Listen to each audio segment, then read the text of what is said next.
ప్రియమైన వారలారా, యేసు నామమున మీకు నా శుభాకాంక్షలు. ఎలా ఉన్నారు? బాగున్నారా? ఈ ఉదయకాలము మీకు ఎలా ఉన్నది? ఆనందముగా ఉన్నదా? సంతోషముగా ఉన్నదా? సంతోషము ఒక ప్రక్క ఉన్నది, ఇంకొక ప్రక్క శత్రువులు చేయు కార్యములు ఉన్నవే. కారణమే లేకుండా విరోధముతో పగబెట్టుకుని మనల్ని నాశనం చెయ్యాలనుకుంటున్నారు, తరిమెయ్యాలనుకుంటున్నారు. ఏం చెయ్యాలి అన్న ఒక కలవరము కదా.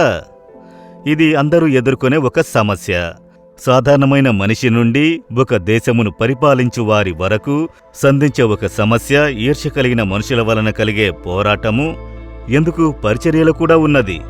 ఒకే ఆత్మతో నింపబడి, ఒకే దేవుని ద్వారా పిలవబడి, ఒకే దేవుని గురించి ప్రసంగించే సేవకులలో అలాంటి ఈర్ష్య కలిగిన కార్యము ఉన్నది. కనుక ఇది ఉంటూనే ఉంటుంది. అయితే ఏం జరుగుతుందో తెలుసా? దావీదనే భక్తుడు తన అనుభవమును చెబుతున్నాడు.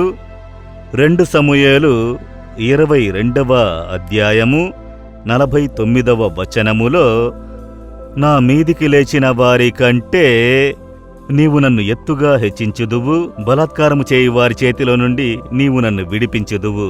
దేవా, నాకు విరోధముగా మనుషులు చెలరేగుచున్నారు, వారి ముందు మీరు నన్ను హెచ్చించుదురు.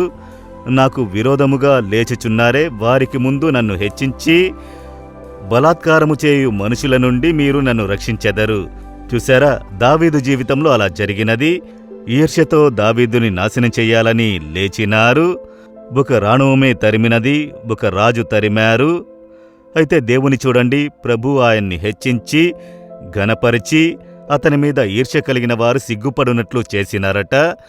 నాకొక సహోదరుడు తెలుసు. ఆయన వచ్చి ఒక ఆఫీసులో పనిచేయుచుండెను. మంచి ఒక బాధ్యత కలిగిన అధికారిగా ఉన్నారు. వీరి మీద ఈర్ష్య కలిగిన ఆఫీసులో పనిచేసే కొందరు ఏకమయ్యి వీరిని లేకుండా చెయ్యాలి, అవమానముతో పంపించాలి అని చెప్పి డబ్బు విషయంలో తప్పు చేశారు అని ఒక తప్పుడు నేరమును మోపినారు. దానికి తగిన విచారణ జరిగినది. అదొక గొప్ప ఆఫీసు. విచారణ జరిగేటప్పుడు అతన్ని పిలిపించి, నీవే ఈ నేరమును చేశావని ఒప్పుకోమని అధికారులు బెదిరించారు. ఇతనికి ఏం చెయ్యాలో తెలియలేదు. నేను యథార్థంగా నడుచుకున్నాను, ఎవరినీ మోసం చేయలేదు, దొంగతనము చెయ్యలేదు, నేను యథార్థంగానే ఉన్నాను. లేదు, మేము నిన్ను ఖైదు చేసి నేరస్తుడివని చెప్పుటకు తగిన ఆధారములు ఉన్నవి అని అన్నారు. వీరిలోనికి చాలా భయం కలిగినది. ఎందుకు నన్ను ఇలా చేయుచున్నారు?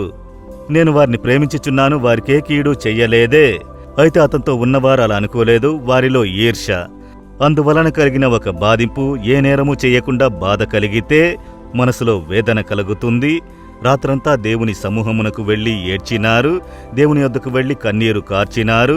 నాకు ఎవరు న్యాయం చేయగలరు? ఎవరి దగ్గరికి వెళ్లి నేను చెప్పగలను?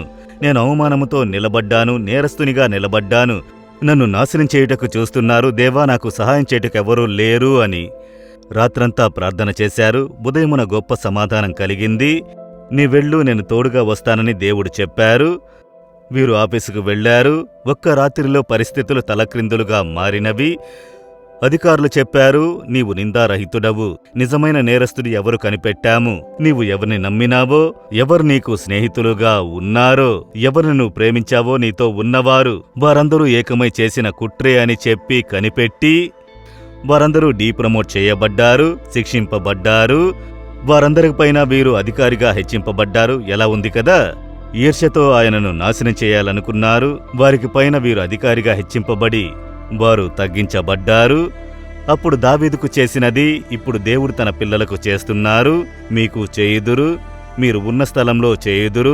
మీ ఇంట్లో కూడా ఉండవచ్చు, మీ ఆఫీసులో ఉండవచ్చు, మీరు ఉద్యోగం చేసే స్థలము, పనిచేసే స్థలము, బిజినెస్ చేసే స్థలము, లేక మీరు బాధ్యత వహించే స్థలము, పరిచర్య ఏదైనా ఉండవచ్చు. మీ శత్రువులు మీకు విరోధముగా లేచి ఈర్ష్యతో చేయుచున్నారు కదా, వారు సిగ్గుపడిపోవునట్లు ప్రభు మిమ్ములను హెచ్చించి ఉన్నతులుగా చేయును. విశ్వసించుడి. దేవా, మీరు దావీదు దేవుడు, నా దేవుడవు. దావీదుకు చేసినది ఇప్పుడు నాకును చేయుదురు. నేను అలాంటి ఇబ్బందులలో ఉన్నాను.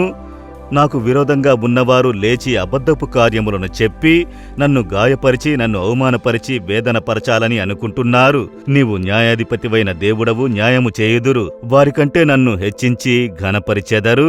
అద్భుత మార్పును నేను చూడబోతున్నాను. ఈ దినమే ఒక అద్భుతమును ఎదురు చూస్తున్నాను. యేసు నామములో ప్రార్థిస్తున్నాను. Amen, amen. Jesus Redeems Telugu YouTube ఛానల్ను సబ్స్క్రైబ్ చేయండి. సబ్స్క్రైబ్ బటన్ను క్లిక్ చేయండి మరియు బెల్ బటన్ను నొక్కండి. ప్రతిరోజు కార్యక్రమ సమాచారం పొందండి.